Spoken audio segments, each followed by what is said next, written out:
Isang magandang araw mga kaibigan! Narito na naman po si Shenshen TV na magbabahagi sa inyo tungkol sa kwento ng pag-ibig.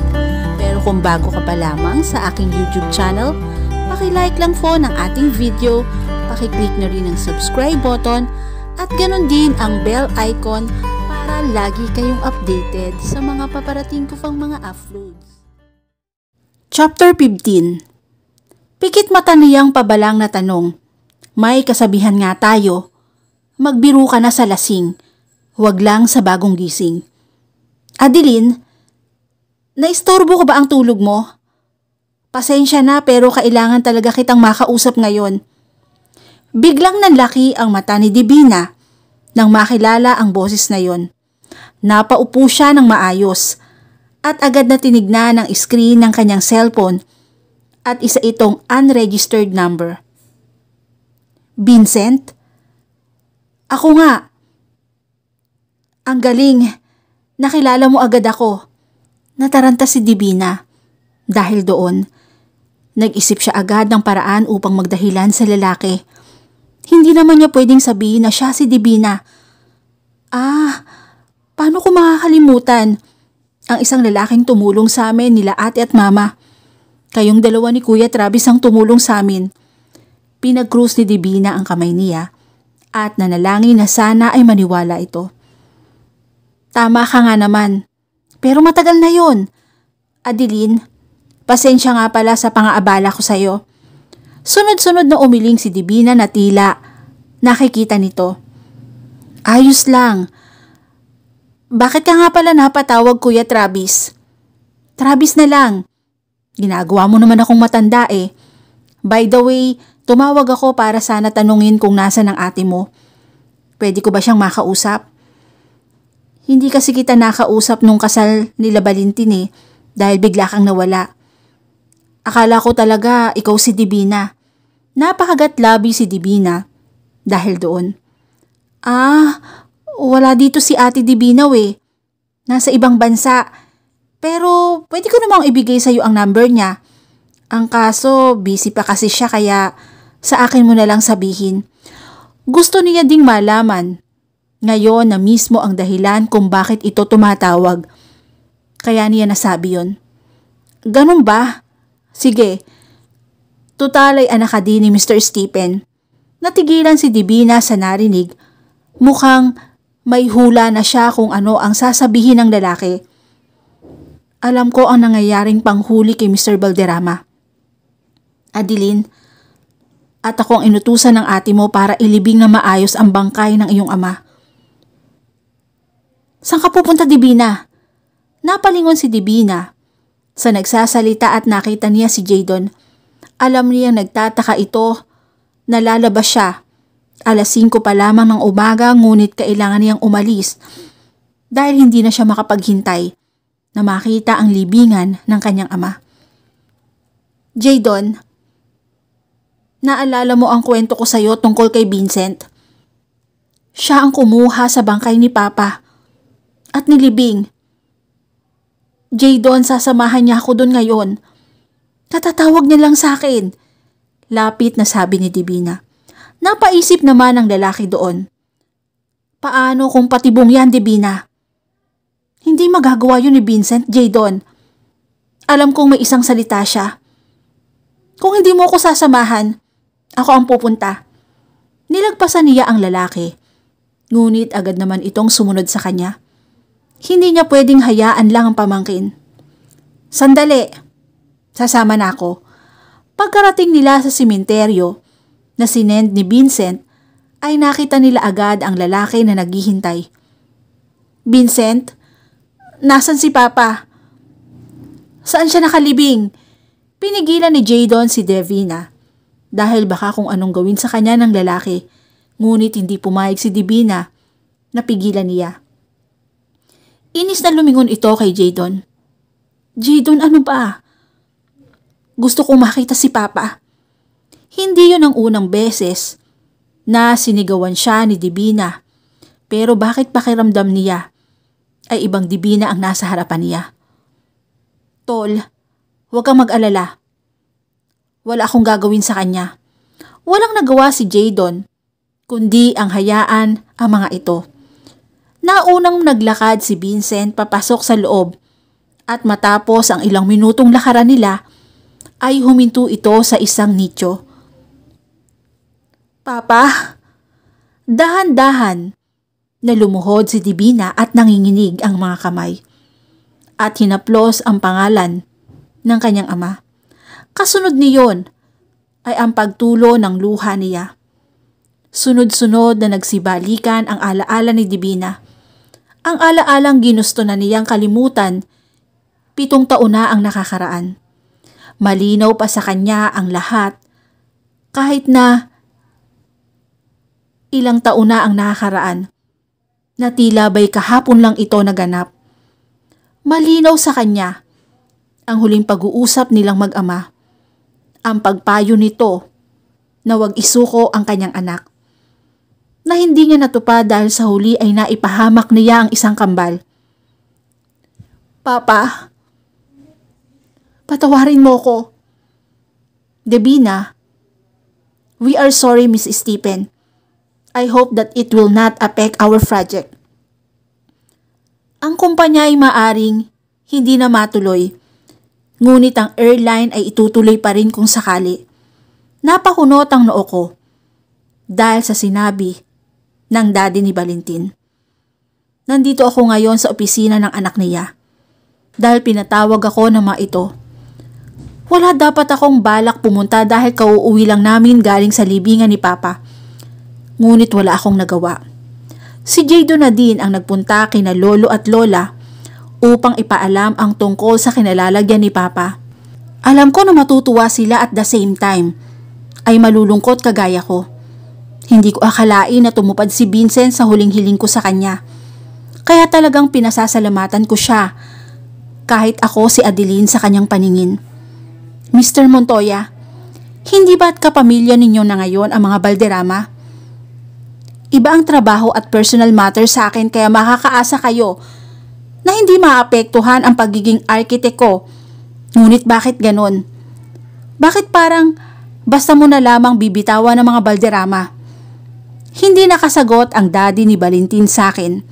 Knew it. Hindi pa rin ito nagbabago. Siya pa rin ang nakausap kong daddy ni Valentin 7 years ago. At ang mismong lolo ng mga anak ko na nagsabing ipalaglag ko ito. Tama nga si Travis. Iba ang pag-iisip nito at sobrang higpit. Sa nakikita ko ngayon ay hindi magawang magsalita ni Valentin na nakaupo ngayon sa sopa. Nakatabi ko habang ang ama nito ay nakaupo sa swivel chair niya. Ano pa ba ang mga bagay na dapat kong baguhin? Pag-uugali? Maling pananaw sa buhay? Mga kasalanan na naitago sa mahabang panahon? Nagsisimula pa lamang ako. With all due respect, Miss Stephen, sa aming pamilya na lamang yan. Kalmado nitong sabi kung kaya ngumiti ako dito ng malaki.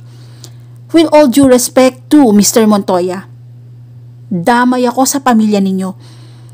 Bukod sa ako ang architect ninyo, malaki ang kasalanan ng mga Valderrama. I can still remember. Naikwento sa akin ni ate ang sinabi mo. Stop. Biglang napatayo ang matanda na may kasama pang hampas sa ibabaw ng mesa, kung kaya napangisi ako sa aking isipan. Wala kang alam sa napag-usapan namin ng ate mo. Tumayo ako sa sinabi niya at tumayo din sa aking pagkakaupo. Tama. Wala nga ako noon ng mga panahon na yon. Pero hindi magbabago ang katotohanan. Ang sugat na iniwan ninyong mag-ama sa ate ko.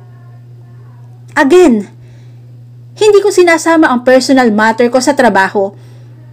Kaya sana ay ganun din kayo para hindi ko isumbat ang mga dapat at hindi nyo dapat gawin. Kita ko ang panggagalaiti sa mukha nito, pero ngumiti lamang ako ng matamis sa kanya at tumalikod upang maglakad palabas. Wait, Mrs. Stephen. Hindi pa ako nakakalayo ay hinabol na agad ako. Huminto ako sa paglalakad at hinarap si Valentin. Anong ibig mong sabihin kanina? Anong sinabi ni Daddy kay Divina? Tinignan ko mabuti ang kabuuan ni Valentin. Hindi ba ako nananaginip dahil nakikita ko ang pag-aalala sa mukha nito? Napailing ako sa isiping iyon at numiti na lamang. Bakit parang concern ka na ngayon? Sa aking ate, Mr. Montoya. Hindi ba't itinaboy mo siya? Iniwan sa ere?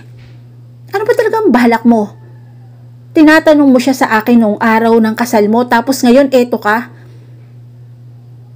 Inaalam ang nakaraan?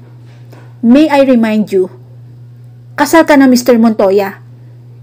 Nagulat ako na bigla niya akong hawakan sa magkabila kong balikat ng sobrang higpit. Just tell me, hindi mo alam kung ano ang nangyari 7 years ago. Nanliit ang mata ko sa sinabi niya at napatawa na mapakla. Hindi pala alam ang nangyari, ha? Hindi alam ang nangyari. Pabalang kong inalis ang kamay niyang nakahawak sa magkabila kong balikat. Kahit pa masakit. Piling ko ay umaakyat na sa mukha ko ang aking dugo dahil sa galit. Nanlalabo na din ang mata ko dahil sa napipintong pagtulo ng aking luha. Not now, please. Don't make me laugh, Mr. Valentin Montoya. Tandang-tanda ko pa ang pagtitiwala sa iyo ng ate ko. Ipinaubaya namin siya sa iyo pero anong nangyari? Umiyak siya sa amin. Wala kaming matirhan at pinalayas kami. Saang parte doon ang wala akong alam, Mr. Montoya? Bawat parte at bawat yugto. Alam ko. Alam na alam ko dahil kaming dalawa na lamang natitira para sa isa't isa. Hinihingal ako sa sobrang galit at hindi ko na namalayan ang pagtulo ng aking luha. Kaya agad ko tong pinunasan. Dinuro ko siya habang nakatitig sa mga mata niya. Hintayin mo ang pagbabalik ng ate ko. Makikita mo ang bagsik na isang Divina Adelina Julian Valderrama. Wala nang mas magpapakalma sa akin katulad ng ginagawa ng alak na iniinom ko. Sakto ang lakas ng tugtog para hindi marinig ng ibang tao ang nag-uumapaw kong isipin. Sakto ang dami ng tao para hindi ko maramdaman na nag-iisa ako. Sakto-sakto lang talaga. Ang bar para sa mga taong maraming problema. Napabuntong hinga na lamang ako at tumungga ng martini at humingi pa sa bartender. Hindi na ako nakapagpaalam kay Jadon. Basta dumiretso na lamang ako dito sa bar para kahit papaano ay ma-refresh ang utak ko.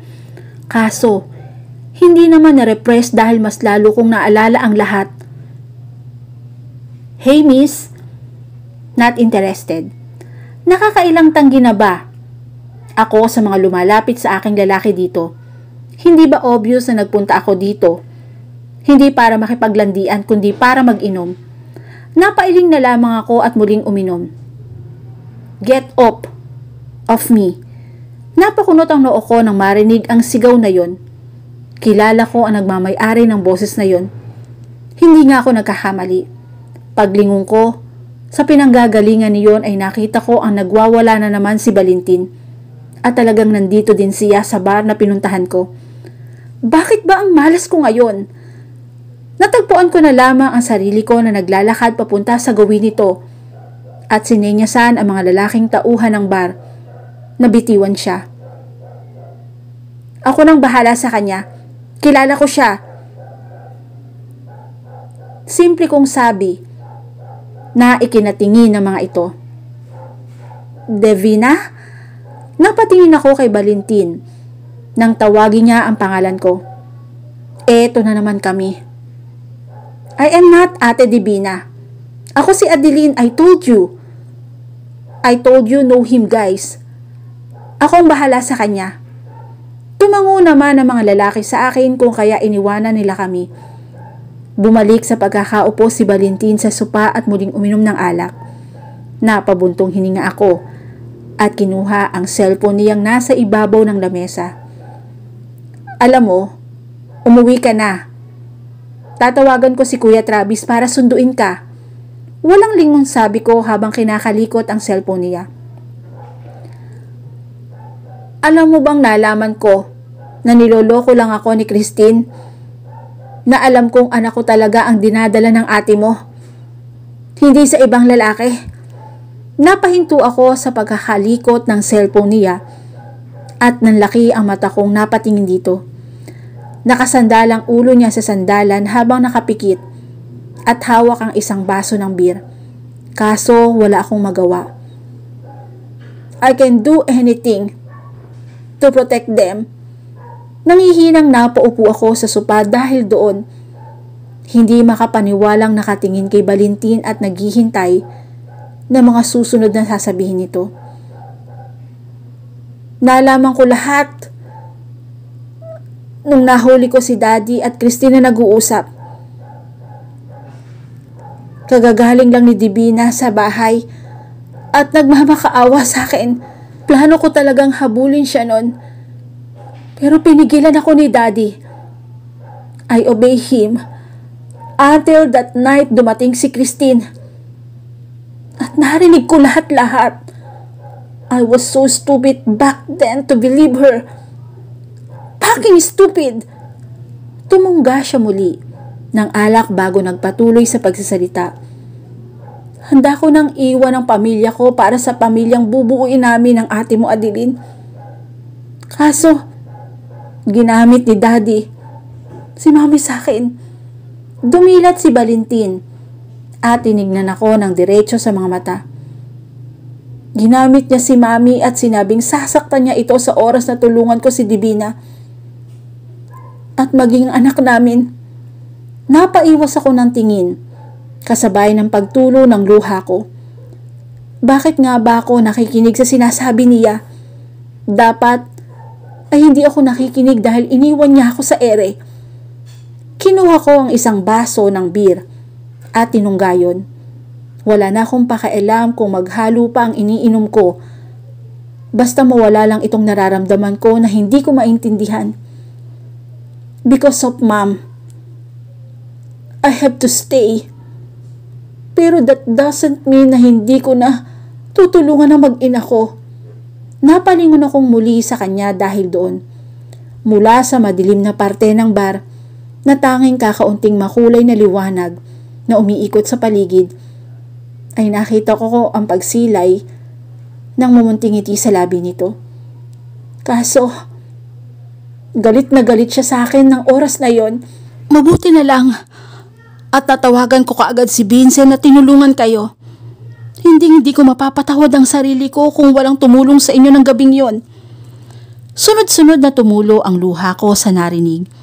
Ibig sabihin kaya ay nandoon siya. At dahil siya ang nagsabi sa daddy ni Travis na nandun kami. Nandun siya para siguraduhin na ligtas kami.